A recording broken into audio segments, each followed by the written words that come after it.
Ang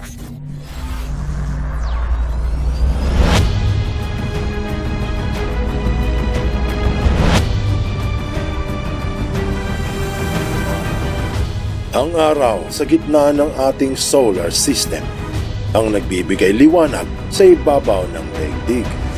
Sumusustento sa lahat ng mayroong buhay, sa halaman, sa hayop at sa sanlibutan. Nagbibigay ng bukang luningning na matatanaw pa mula sa malayong kalawakan. Ilang bilyong taon na mula nung ito ay sumilaw sa bahagi ng ating Milky Way. Pinaniniwalaang magpapatuloy pa ng karagdagang 5 bilyong taon bago ito maubusan ng walang sintulad na lakas. Siguradong magugulat ka sa malalaman mo na ang init ng araw ay hindi pala nanggagaling sa nagliliyab na apoy. Mayroong mga naniniwala at marami din namang naghihinala. Ang tanong, totoo ba?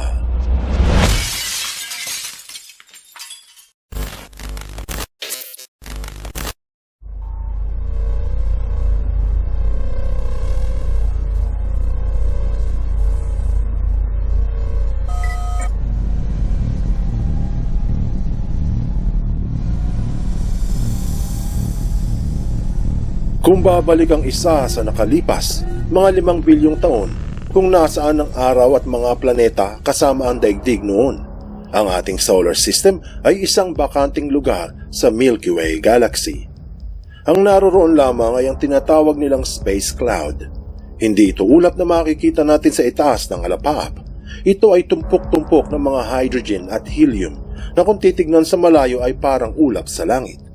Dito nagsisimula ang pagsilang ng mga araw at mga bituin. Marahil hindi mo alam na ang bilyong-bilyong mga bituin na makikita tuwing gabi ay mga araw din, pero nasa ibang solar system ng ibang galaxy.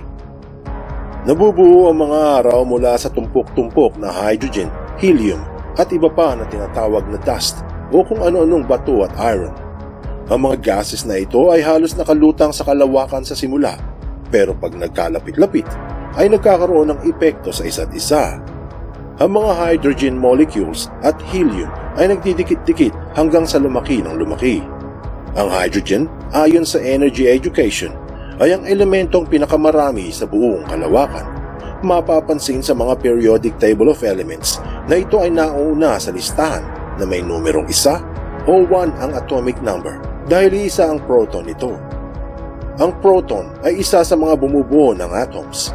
Kaya kapag nagdikit-dikit ang mga hydrogen, magiging 2 ang protons nito. Tawag ngayon dito ay helium. Kaya sa table of elements, ang susunod sa hydrogen ay helium na may numerong 2 dahil 2 ang protons. Kailangan pagdikit-dikitin ang 4 na hydrogen para maging helium ito. Kailangan 4 dahil yung 2 sobrang protons ay nagiging pandikit para magsanib ang 4. Noong taong 1971, natagpuan ang napakaraming hydrogen at helium cloud at binansagan itong Cygnus X. Isang lugar sa kalawakan kung saan maraming bituin ang nabubuo dahil sa mga tumpok-tumpok na hydrogen at helium gases. Mapapansin ang makakapal na tila ulap. Habang umiikot ang cloud, nagdidikit-dikit naman ang mga gases sa loob nito. Painit ng painit ang pinakasentro at palaki ng palaki hanggang sa mabuo ang batang araw. Dahil sa pagdikit-dikit ng mga hydrogen at helium, nauubos sa mga tumpok-tumpok sa paligid. Hindi ito nangyayari sa isang saglit. Minsan ay umaabot ng 100,000 taon. Yung iba ay 50 milyong taon. Depende kung gaano kalaki ang cloud. Batay sa pagsusuri ng Science Breaker, inabot ng mga 200,000 taon bago naubos ng tuluyan ng mga tumpok-tumpok na hydrogen at helium sa makapal na cloud ng ating solar system. Ibig sabihin, dito magsisimulang mabuo ang ating araw, pero hindi pa ito mainit.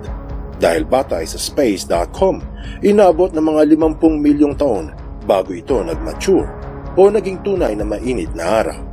At ito nga ang naganap, mga 4.5 bilyong taon na ang nakalilipas. Ang dating tumpok-tumpok na hydrogen at helium clouds ay ngayon isa ng napakainit na bola sa gitna ng ating solar system. Kapag sinabing solar, ito ay tumutukoy sa araw dahil sa ang salitang sun o araw ay mula sa wikang Latin na solis. Ngunit ilan lamang ang nakaalam sa tunay na katangian ng higanting bituin. Nagsimula ito sa mga gases, pero ngayon ay iba na. Ang araw na hugis bilog o sphere sa pangatlong dimensyon ay hindi matigas na parang planeta katulad ng ating daigdig. Hindi rin ito bola na gas katulad ng planetang Neptune, ng Jupiter o Uranus. Ngunit, isa itong plasma. Ang plasma ay ibang uri ng materyales. Mayroong mga solid, may liquid, may gas, at ang pangapat, plasma. Bali na sa gitna ito, mas matigas kumpara sa tubig pero mas makapal kaysa sa mga gases. Hindi katulad ng Earth o ng buwan ang araw na pwede kang tumapak at maglakad sa ibabaw. Dahil sa ito ay plasma, ikaw ay lulubog. Iyan ay kung hindi ka muna magiging abo. Isa pa sa pinaka-nakamamanghang katangian ng ating araw ay kung bakit hindi maubos-ubos ang apoy nito. Siguradong mabubulabog ang iyong pagkatao kung sasabihin sa iyo ang isang katotohanang ikagugulat mo, na ang araw ay walang apoy.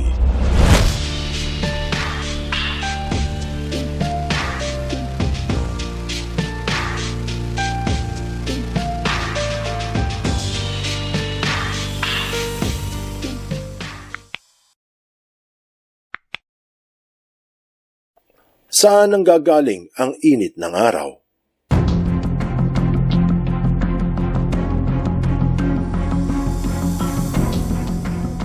Kung magbababad ang isa sa tanghaling tapat, iitim o pupula ang balat dahil sa init na dulot ng araw. Kung minsan ay nagiging sanhi ito ng mga sunog sa kagubatan kung nakabilad ang mga tuyong dahon sa matinding sikat ng araw. Ganyan katindi ang init kahit na halos 150 milyong kilometro ang layo nito sa atin. Kinamamangha ng lahat ang taglay nitong lakas. Init na walang kaparehas. Lulubog at lilitaw. Masisilayan ang lahat sa dulo ng walang hanggan. Kung hindi dahil dito, walang buhay na isisilang. Subalit ang init ng araw ay hindi nagmumula sa pagliyab ng apoy, ngunit sa isang thermonuclear explosion, katulad ng ginagamit sa pinakamalakas na bomba sa kasaysayan, ang Russian Tsar Bomb, pero mas malakas ang araw. Ang pagdikit-dikit ng mga hydrogen at helium na bumuo sa araw ay mas lalong umiinit dahil sa malikot na paggalaw ng mga nito na dulot ng mga protons at electrons. Ang isang hydrogen ay hindi maaaring dumikit sa isa pang hydrogen dahil sa tinatawag na weak force o mahinang puwersa na nagbabantay sa lahat ng atoms. Hindi maaaring magdikit ang karamihan sa mga elemento. Kaya nagtutulakan papalayo ang mga hydrogen at helium at sa bilis ay umiinit. Paglipas pa ng ilang daang libong taon, minsan ay milyong-milyon taon, ang hindi matapos na pagtutulakan sa space cloud ay nagdudulot ng init. Dito, unti-unting nagkakaroon ng high pressure at ng gravity, hanggang sa ang nagtutulakang hydrogen ay hindi na maiwasan na magbanggaan. Pag nagbanggaan ang mga ito, nagkakaroon ng tinatawag nilang strong force, ang pinakamalakas na puwersa sa buong kalawakan. Mapipilitan ang mga atoms na magsanib puwersa at maging isa. Dito nagaganap ang sinasabing nuclear fusion. Pag ang dalawa ay nag-fused o naging isa, naglalabas ito ng napakatinding init. Paglipas ng maraming taon, ang init na dulot ng nuclear fusion o ang pag-iisa ng mga hydrogen atoms at ng mga heliums ay kumakalat sa paligid. Dahil sa sobrang sikip na ng pinaka-sentro, imbis na sumisingaw ang init papalabas ng cloud, nagiging plasma ang loob nito o ang core ng araw. Dahil na rin sa fusion, para itong nagbabaga na nakikita nating liwanag sa tanghaling tapat. Ngunit ang init ng araw ay hindi talaga mula sa apoy. Dahil ayon sa Australian Academy of Science, ang apoy ay resulta ng pag-init ng isang bagay. Tapos, naghihiwalay ang mga molecules na carbon at hydrogen ng bagay na sobrang init at sumasama sa oxygen na nasa kapaligiran. Dito ito nagsisimulang umapoy. Kung walang oxygen, walang masusunog.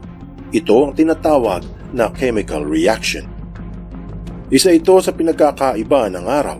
Walang nasusunog o walang materyales na nagliliyab dahil wala namang oxygen sa kalawakan.